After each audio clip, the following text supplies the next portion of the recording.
However you are and whenever you are, welcome back, everyone, to Coffee and UFOs. Cheers. This is a great night. We have a returning guest, one of my absolute favorites, Kathleen Marden, and we're going to cover the gamut of research. Kathleen is one of the most prolific speakers, authors, and one of the most knowledgeable people on the subject of UFOs, ET, and experiencers contact. Tonight, we're going to review a lot of that, but also Kathleen, I have some different questions for her tonight that I've not asked before, so that'll be fun. And we'll also talk about briefly a survey that she's working on that will give us a little bit more insight into the phenomena. As a friendly reminder, if you listen to this podcast on YouTube, please know that we are also available wherever you listen to your podcasts regularly. Any platform out there, all the major platforms, we are there. Coffee and UFOs is also rebroadcast on the UnX network every Thursday night, 11 p.m. Pacific time and 2 a.m. Eastern time, Friday mornings.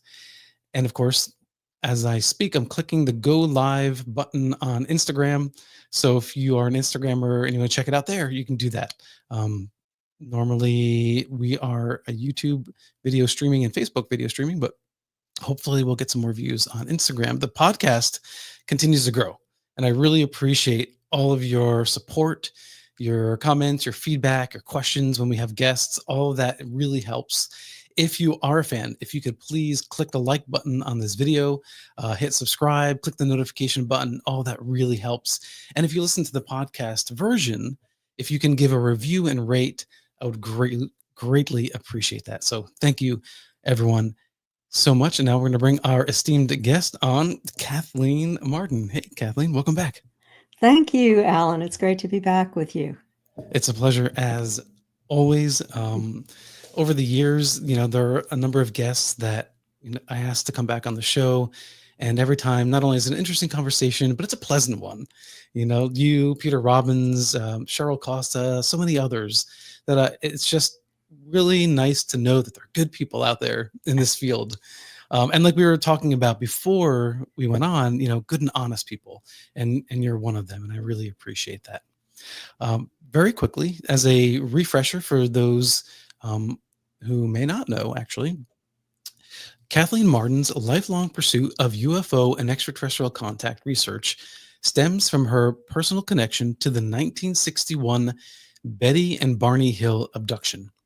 This experience ignited decades of dedicated investigation, archival research, and advocacy, including placing the Hills' records at the University of New Hampshire.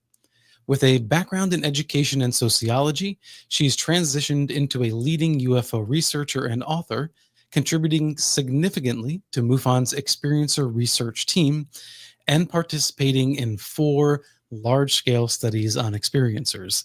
Marden's extensive publications include 2 editions of Captured, the Betty and Barney Hill UFO Experience, Science Was Wrong, also published in Chinese, and Fact, Fiction, and Flying Saucers, the Alien Abduction Files, Extraterrestrial Contact, What to Do When You've Been Abducted, also published in French, and 2 editions of Forbidden Knowledge. Her work as an advocate highlights her commitment to understanding and supporting individuals who have experienced contact with non-human entities. She has appeared as an expert on camera on 62 television and video productions and innumerable radio shows and podcasts. Additionally, she has lectured at conferences across the United States and in several foreign countries. Kathleen's website is kathleen-marden.com. So, Kathleen, we were talking about this survey that you're working on, and there's more to come regarding the survey. Can you tell us what the scope is?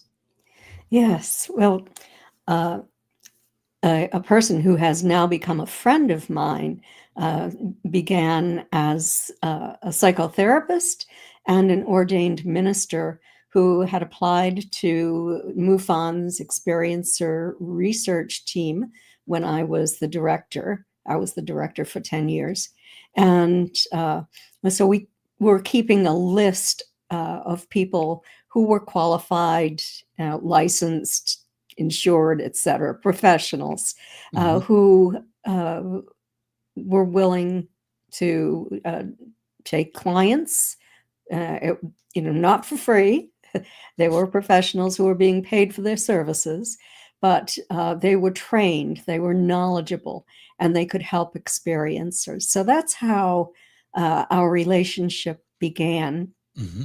And it eventually expanded into an experiment that she wanted to do with Kevin Briggs. You might have heard his name. He lives here in Central Florida, and he has been an experiencer since he was a little boy in the UK. And he has the ability to communicate with ETs. And so I was invited, along with Denise Stoner, to be some of the first people to investigate this, to experiment with it.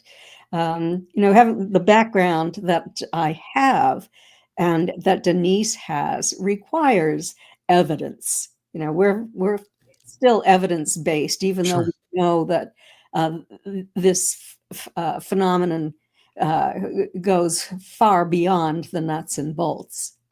Yes, it's evasive.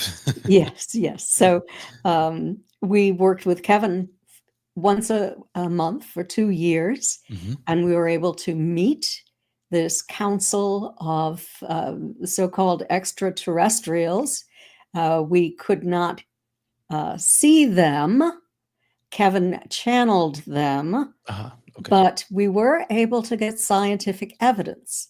So that's the trick, right? Because anyone could say that they're channeling. How do you know for sure? Right. He could have been delusional. He could have been hoaxing. Could have been a debunker out to destroy our careers and our reputations. You have to be careful about things like that. And I was never going to mention what we did. It was just going to be a secret. But over time, I decided to write about it. And it's in some of the chapters in my newest 2 books, Forbidden Knowledge, Volumes 1 and 2. So we were able to record a temperature increase in the area of the room where the entity was, up to 10 degrees when that entity entered, and just around that entity, not in the rest of the room.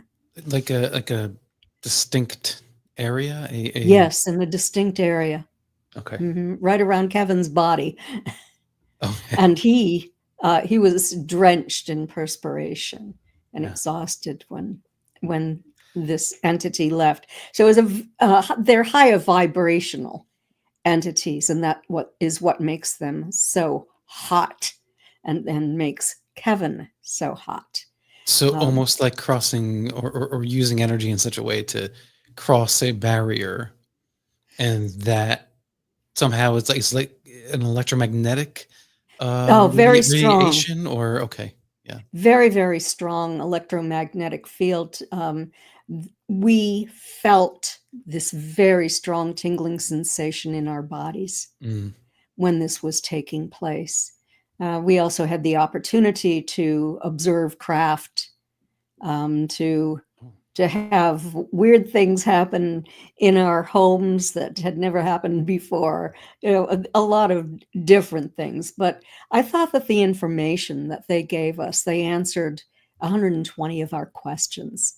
Okay. And was very important because it told us about the agenda of these entities, they claim to be extraterrestrials. We ask them if they're extraterrestrials, and they say, well, extraterrestrial to you.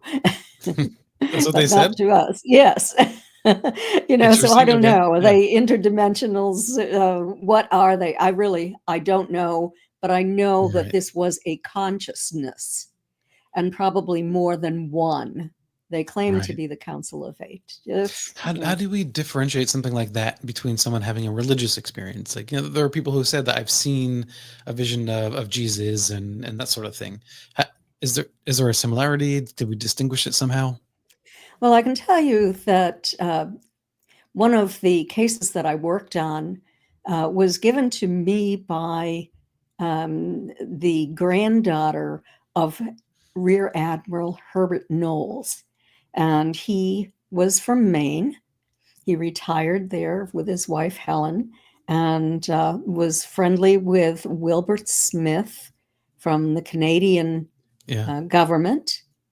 And he and Wilbert Smith were secretly working on a communication experiment with these non-humans. So it was essentially the same kind of thing. I never would have entertained the possibility of even doing an experiment, except for that these people of very high standing had done it and gathered information, gathered evidence that it was real.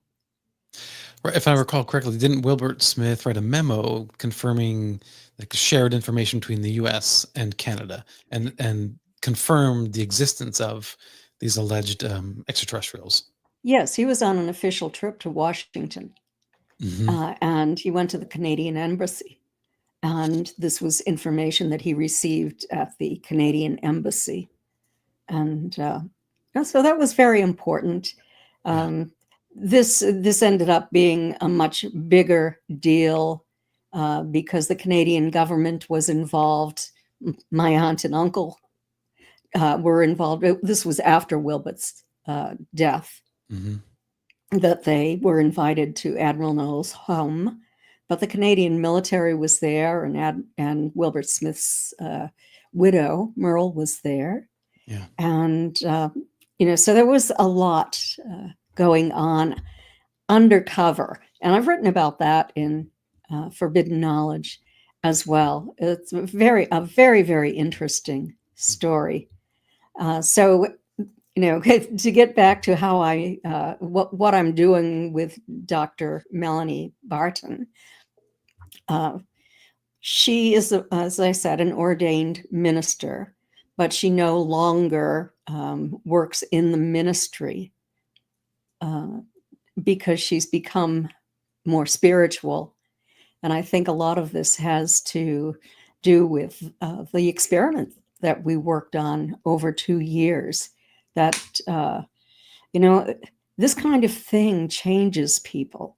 Statistically, we know that in the studies that we've done, people tend to become more spiritually oriented. Not to say that they're the spiritualists, like that religion of spiritualism, but spiritual in the way they conduct their lives. Their attitudes change, the way they perceive others and the world changed, that kind of thing. It happened to me too. It happened to everyone who participated in the study.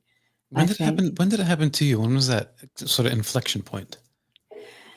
Oh, gosh. Well, we began the study in 2016.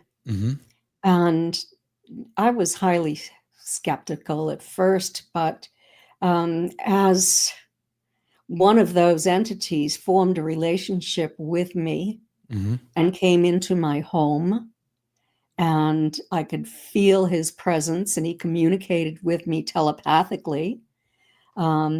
It just sort of happened. Whenever that happened, that strong tingling sensation, it's the sensation of tremendous love, and it makes you feel ecstatic. And that was part of it. It was the messages that we received, the explanations, the ET's concern about human behavior, about our planet. I think all of that combined together, and it sort of changed my direction, because I'd been very left-brained before. I'd worked extraordinarily well with Stanton Friedman on left brain stuff. Research, yeah. Research, yes. We wrote 3 books together. And then I could not really succeed in a meditative state, attempting a meditative state, doing the things that I needed to do in order to be able to communicate and to have a relationship with these entities. And so I had to give up all of those cautionary measures that were in place saying, no, don't go beyond this point. You're going to lose your reputation. People are going to think you're a kook. You've gone off the deep end, that kind of thing. People have accused, like of anyone who goes beyond just the nuts and bolts, like, oh, now you're going paranormal, but that's not really what it is for you. It's all related. It's all related. Yeah. If you know enough, if you learn enough, you find out that it's all related. Now, when I began in this field, I was completely nuts and bolts. That's what I was looking for. That's what I did exclusively. Right. And I was thinking the same thing that a lot of people think about paranormal investigators and people who look beyond the physical. And it was the evidence that led me into the direction that I've gone into now. And with Dr. Melanie Barton, I invited her to join me in working on a survey on religious belief in extraterrestrial life. And so we had 50 questions, very simple. Anyone from the general public had to complete the first 25. The ones from 25 to 50 were for those who had had some kind of an experience with non-human intelligence. And it wasn't just ETs. There were all sorts of things. I was really amazed at the range from fairies to angels to Jesus and apparitions and all sorts of things. And we looked at people's religions and we looked at people's levels of education. And so we're in the process now of doing a statistical study, a statistical analysis, comparative analysis on these 1,005 surveys that we have. It's an extraordinary amount of work, and it's very tiring. I can do 2 to 4 a day. Well, you know what's interesting though is that is nuts and bolts work. Right. I mean, it may be paranormal-ish, but it's still nuts and bolts research. Like you're doing. My background is in sociology, so I studied this. I did this in college, and I worked on a survey in college. So, yeah, I love that kind of thing. It does become tedious when you're doing the analysis, but we have also invited an academic to work with us. And so he is going to begin his work as soon as the academic year is over at the college where he teaches. And so I'm really excited about this because my memory of statistical analysis is not and level of current experience is not there. This was a very long time ago when I was in college.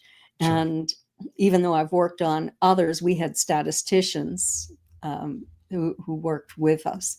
So now we have another statistician, and I'm really excited about that because it's there's going to be an AI analysis as well. So we'll have what I've done and then AI, and we should get some really good information. And the thing that really drew me to this, I think, in the beginning was I was thinking about people of various religions and the congressional hearings on UAPs, and thinking, what impact will disclosure have on people of faith? And what can we do to help people of faith? And so we're getting some really interesting information regarding their belief systems and what they can accept, what they cannot accept. Right. Or they can just become atheists, and then well, some of them were. We also had that category as atheists and agnostics, and even no particular religion. Well, here's an interesting question. Do you think that it would be easier for the atheist or the religious person of faith to come to accept a reality like this? All except for the very conservative Protestant Christians. Okay. Seem to be okay with it, but the atheists are having even more difficulty. Not with the extraterrestrial idea, but with this other level of the consciousness contact.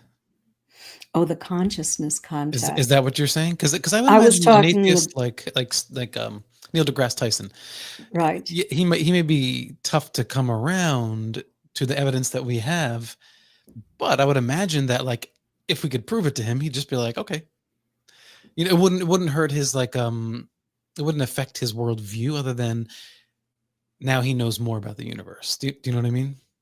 Okay, I was talking about belief in extraterrestrial life elsewhere. Yeah. And the idea that we might be visited by extraterrestrial life. What was their reaction to this idea? Did they believe that the government had done studies on UFOs, UAPs, extraterrestrial life, that kind of thing? And so, it was the atheists, agnostics, and the highly conservative Christians who had the most difficulty. Yeah, I'm really shocked because so many scientists are atheists and agnostics, and I would think that should that reveal come to be, that they would be quick to just say, oh, okay, cool, there's extraterrestrials out there, they've been visiting us. Well, I think that for some of them, there's a lot of pushback. They don't want to accept the idea. They have, throughout their careers, thought of this as a taboo subject, something that scientists don't do. A scientist at Harvard said to Stanton Friedman, "You can't be a scientist. Scientists don't believe that UFOs are real."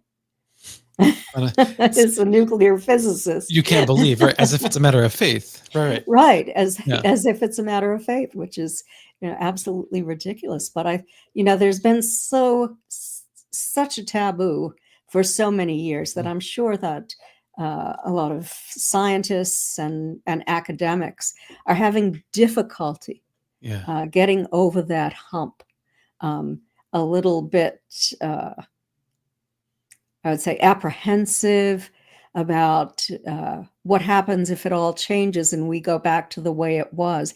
And I have come forward and expressed an interest in this, and now am saying that I have evidence that this is real.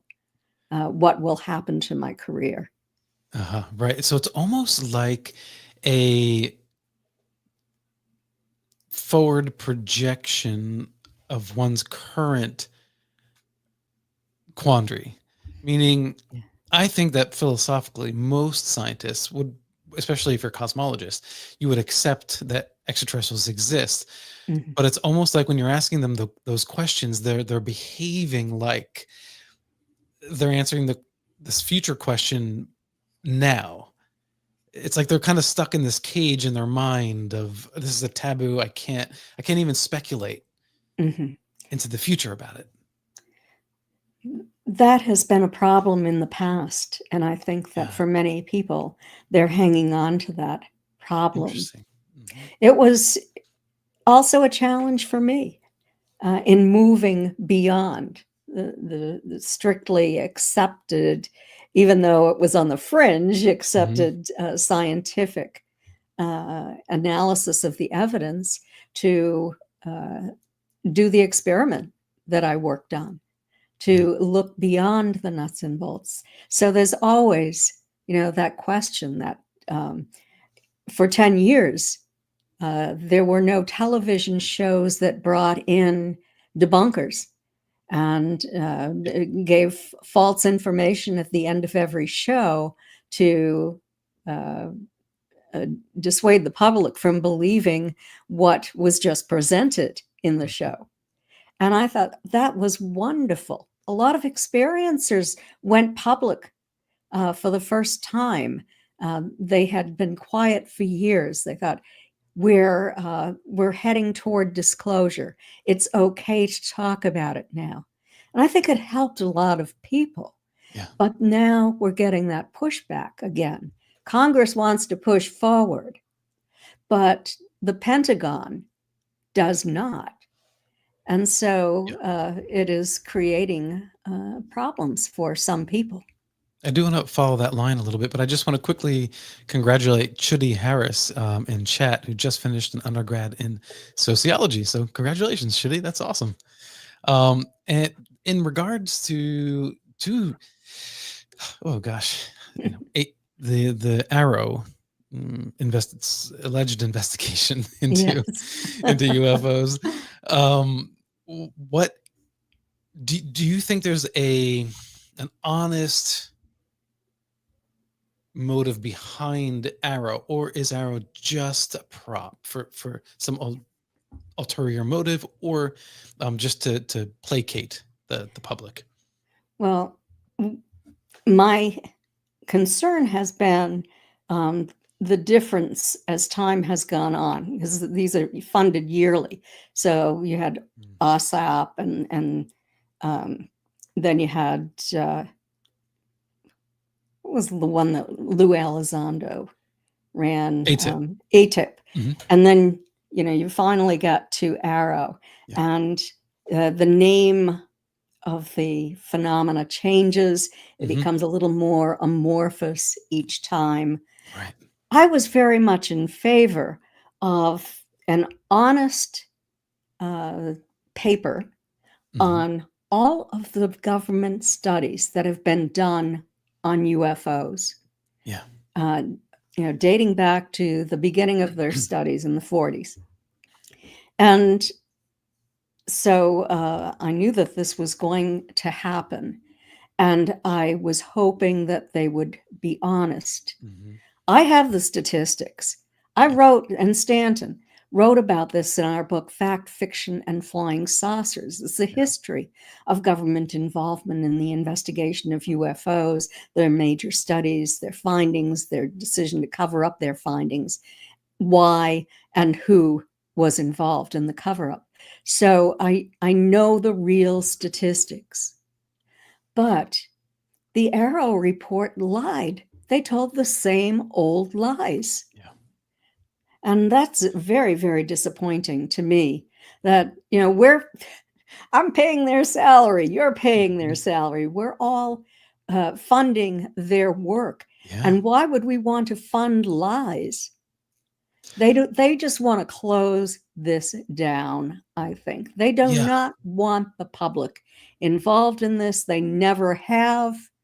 They want to go back to the point where people were seeing something in the sky that everyone was told was just fuzzy, and we were not being visited by extraterrestrial life. Right. And or was Venus or oh something yeah, else. it could be anything. Well, Jupiter, I a have to plane, say, birds.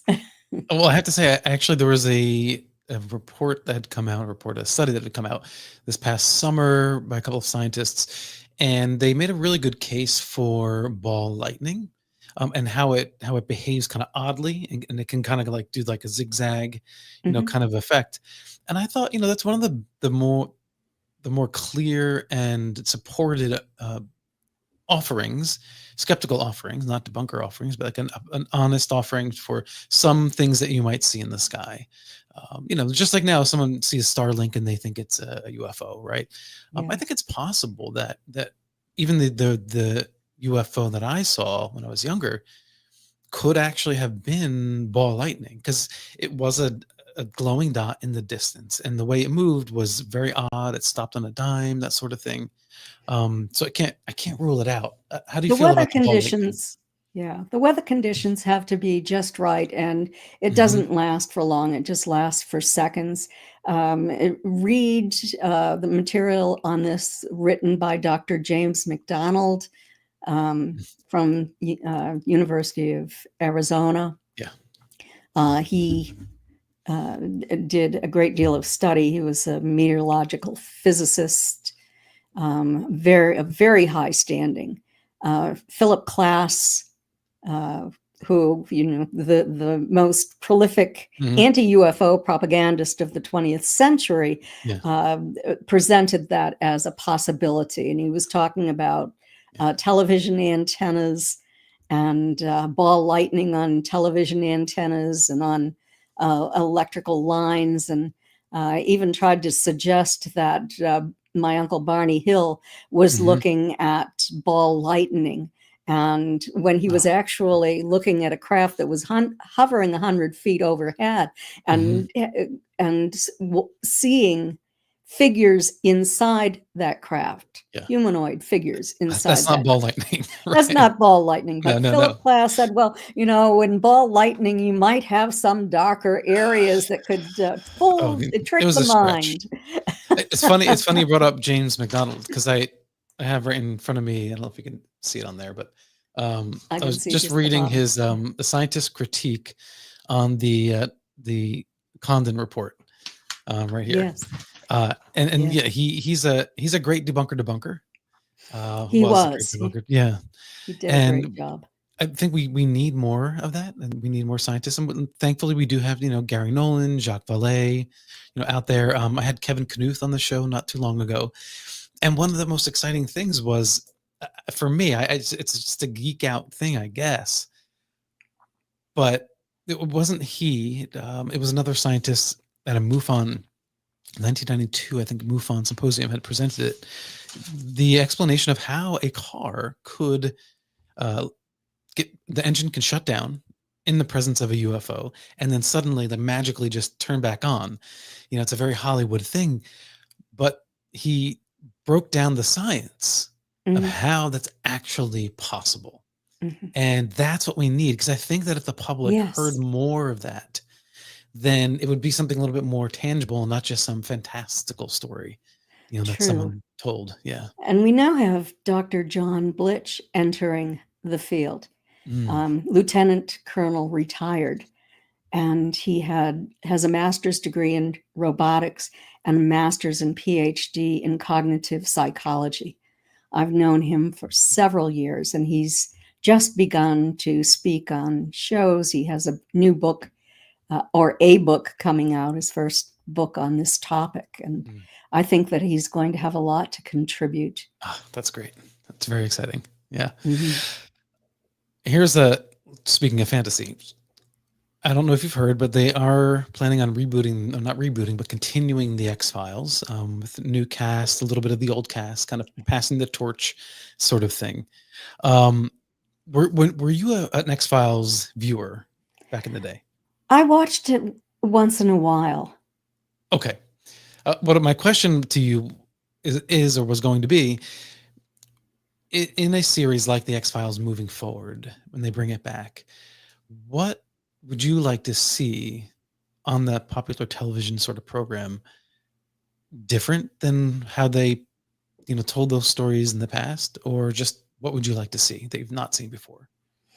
Yeah, there was the believer and there was the believer, but there was Hmm. always some reason to make you believe. I would love to see the evidence brought forth, real cases with the tremendous amount of evidence that has been collected, that kind of thing. So, like, really use the real world evidence and build that into the cases on the Yes. episodes. Yes, you can fictional case, but use the real world evidence that we have. That's very cool. They did a little bit of that, but what I'm imagining is almost like the Blue Book series, the Project Blue Book series. I know that was fantasy. I stopped watching that when they portrayed my Uncle Barney as a truck driver who was psychotic and took in a gun to Project Blue Book and was going to kill. What? I didn't even get to that episode. Oh my gosh! And then really, then my aunt was his black wife, because my aunt was white. And so they completely distorted it, that's made Barney look psychotic, and it was terrible, because my uncle was a man of very high standing in his community. He really cared about his reputation, and his behavior reflected that. And they were U.S. activists. Civil Rights Commission, exactly. Yeah, that kind of thing. They were activists and politically involved. And I refused to watch the show after they created such an unseemly distortion of who they were.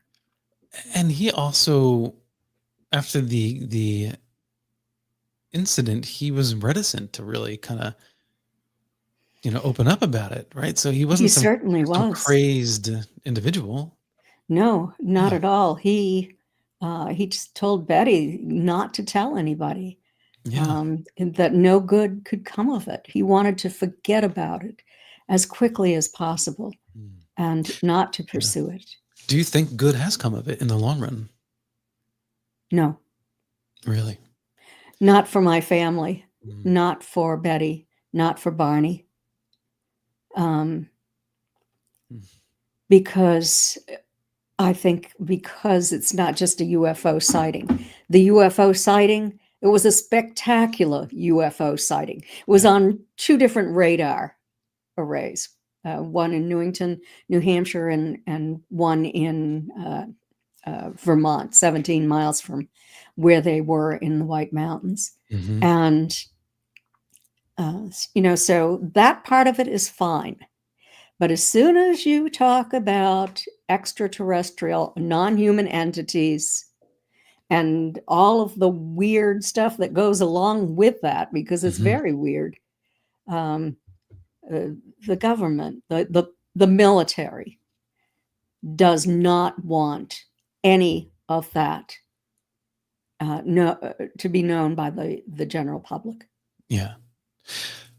Speaking of that, recently, we were discussing the Cash Landrum case, and in that case, that close encounter resulted in what seems to have been some sort of radiation exposure. Yes. Benny and Barney, didn't seem to have like such an extreme, hair falling out, and that in the case of like Betty Cash.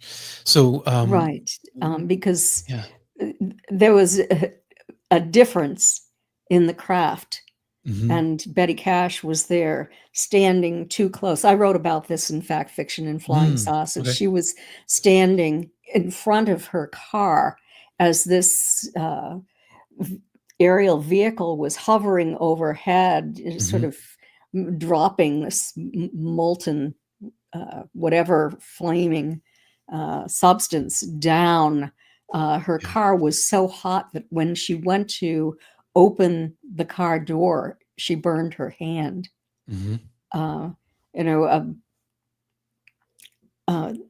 It was just a horrific kind of experience for those two women and that little boy who had radiation poisoning and lost their hair, burns. Betty developed cancer and died. She was never able to work again. Yeah. It was my aunt and uncle were lucky.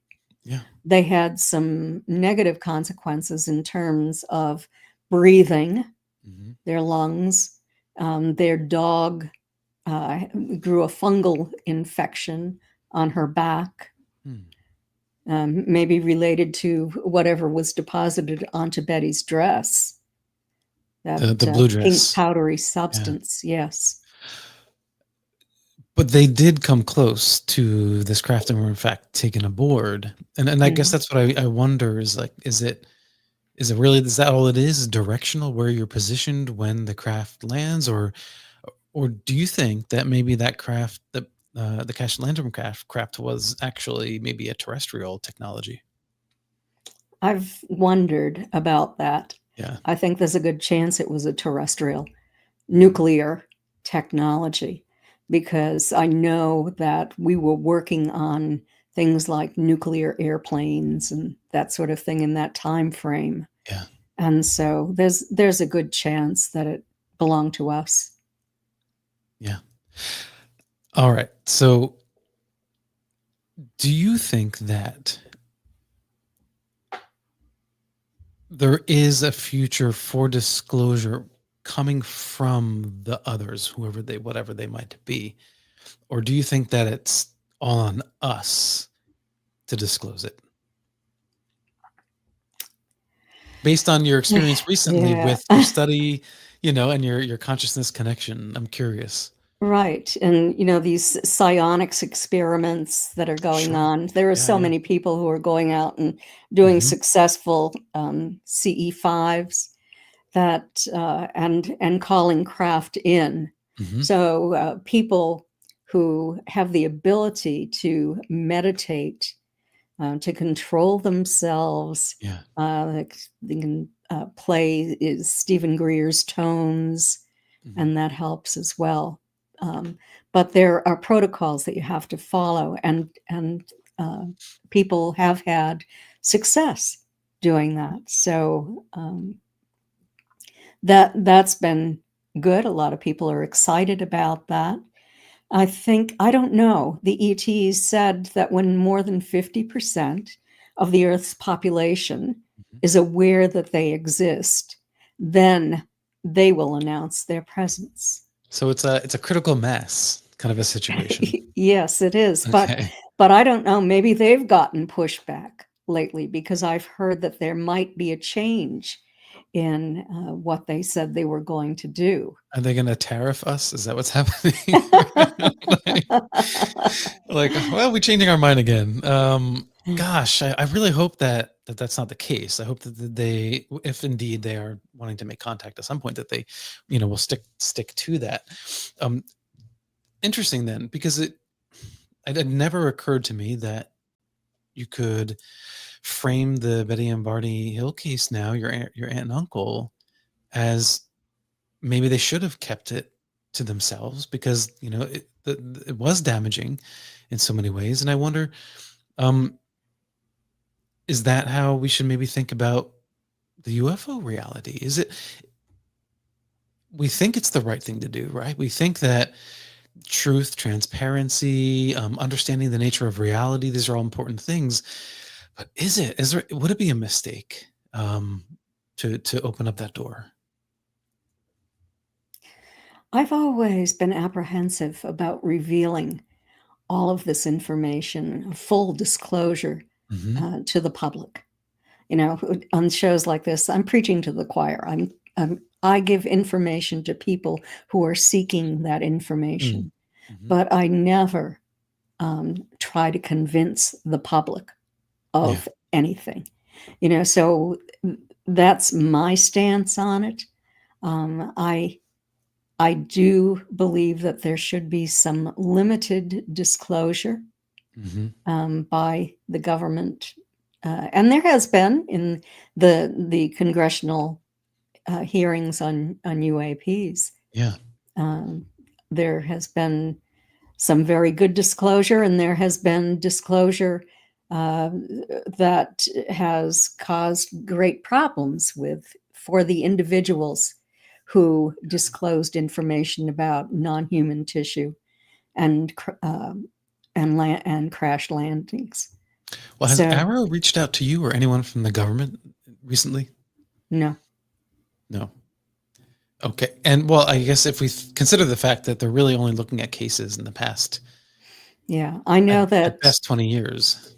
Yeah. that one of my studies, George Knapp was going to pass one of my studies over to Dr. James Lukatsky, Okay. who was the Yeah. head of OSAP. But no one has approached me, Mhm. in an official capacity. What is your take on President Trump? Do you think he will push for disclosure? I don't know. He said he would. Yeah. Well, Well, he and I also said know the that, JFK files too, but that's not happening for whatever reason, or it's limited. right, because the problem is, as far as we're concerned, in receiving information, Mhm. the military works under confidentiality agreements. So they have all of the different levels of confidentiality to above top secret code word. And when you have information that's categorized as something that is only going to be discussed in a skiff, or not discussed at all, Mhm. or only with people with a need to know, that's information that they can keep classified, that they could make the decision never to release. I do wonder, could you use an executive order, knowing that it would be denied, and then take it to the courts, and then see what happens there, because at best maybe that would just expose a little crack. Well, I think the constitutional lawyer Danny Sheehan is active in this kind of thing, Yeah. in pushing, or opening the can of disclosure. Disclosure worms, right? Yeah. Yeah, maybe the can of worms, Yeah. but for limited disclosure, to prevent catastrophic disclosure. Sure. Because that would be the responsible thing to do. It would be the responsible thing to do. Based on your studies, and as from a sociological point of view, I guess you do think that full disclosure could lead to some panic?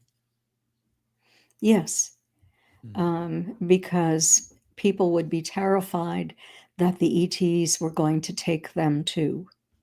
Yeah. And, if you go to the internet, there's a lot of very frightening information. People seem to thrive on fear in the internet. And the key to having a relationship with these non-humans is to move beyond fear and to project love toward them. That's what they respond to. They have big problems with human emotions. People who are become violent end up receiving violence back a lot of times. I have photographs of experiencers who are black and blue from head to toe, who I've heard from military officers, police officers, who are really treated very poorly, roughed up. But it was their behavior, in a sense. They were defending themselves. They had the right, I suppose, to defend themselves. What was happening was against our laws, and they were very angry. But you're not going to get anywhere with these non-humans if you behave in that manner, because they just think of you as a hairy ape who has gone berserk. Yeah. And you do much better and can establish a relationship and communicate if you can be more on equal footing with them to express this or project love from your consciousness in their direction, to behave in a kind manner. Yeah. It reminds me a little bit of AI, how AI kind of mimics human behavior, right? So you get these random aberrations where it's like insulting or saying something terrible to somebody, because all it's really doing is just reflecting the world that we've created online, and it's pulling from that. So it's almost a mirror in many ways.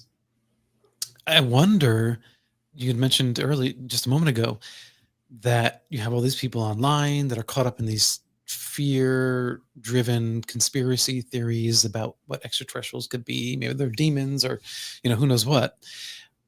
And I wonder, would disclosure actually have been easier 40 plus years ago, before the internet? Because now you have just this fertile ground of misinformation and trolling and fear mongering that Right. people will then kind of pull from that and transpose that onto disclosure and interpret it in the most misinformed and misguided way. Yeah. And going back almost 80 years, there was a discussion at the Pentagon about disclosure.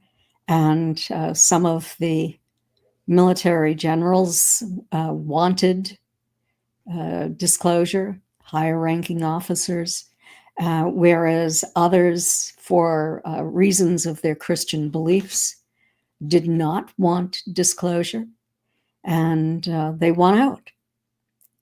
And it's happening again. I'm sad to say that it's happening again, and I'm not very optimistic about continued funding of the pro UFO oriented programs in the DIA.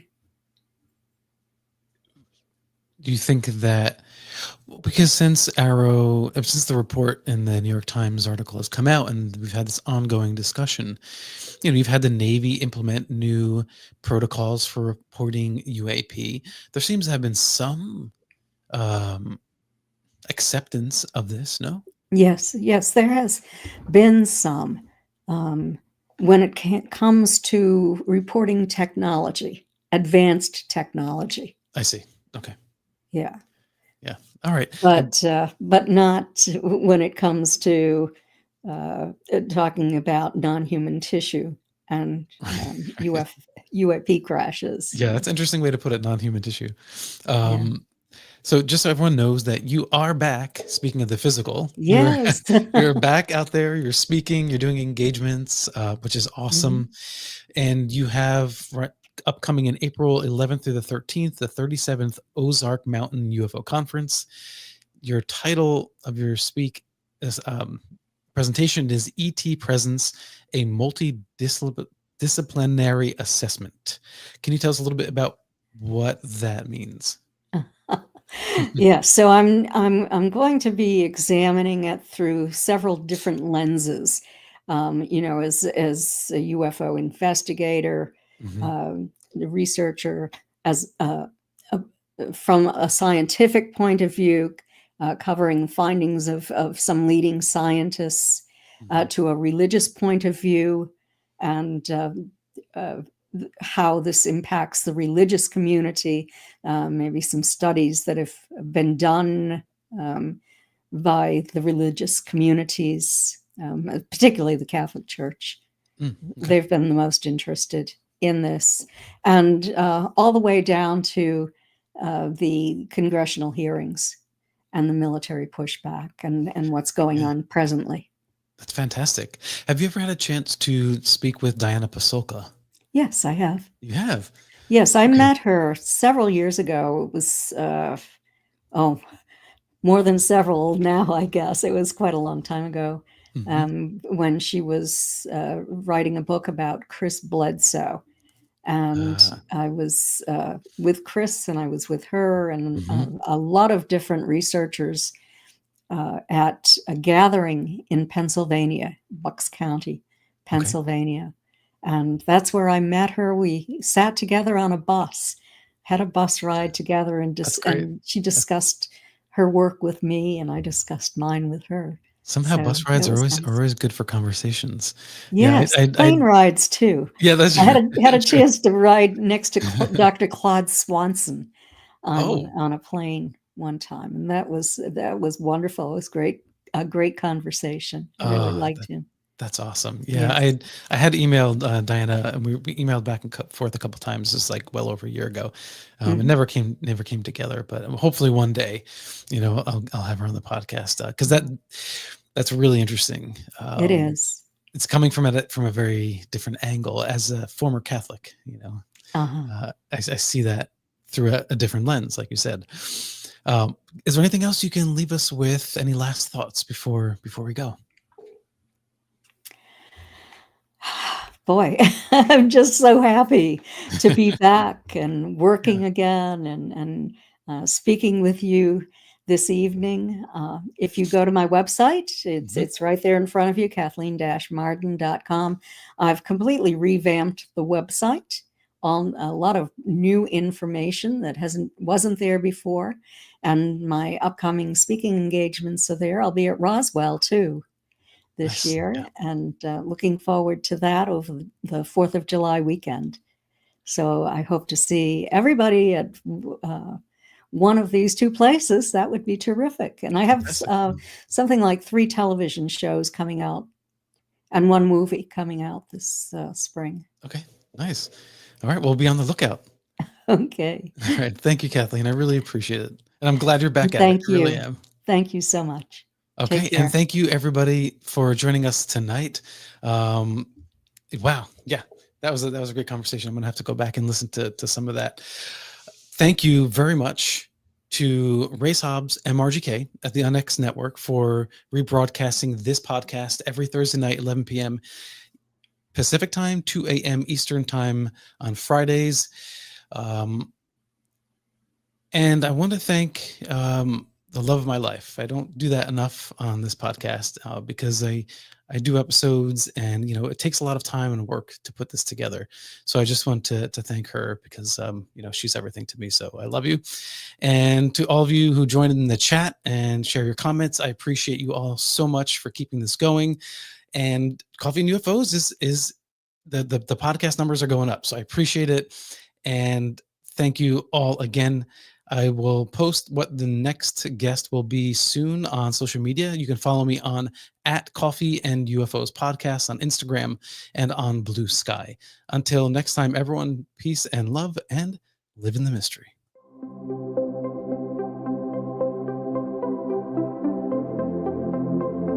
It's good to be an earthling. I wish more of us would think of ourselves that way.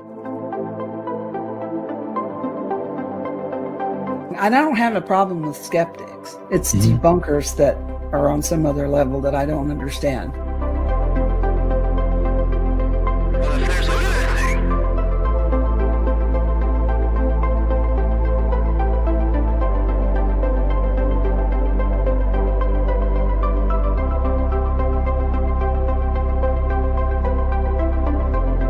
Essentially an inference of a change in local gravity.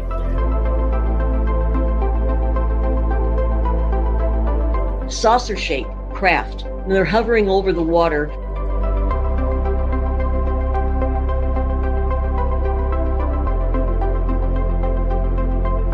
Blue Book Special Report 14. The better the quality of the sighting, the more likely to be unexplainable.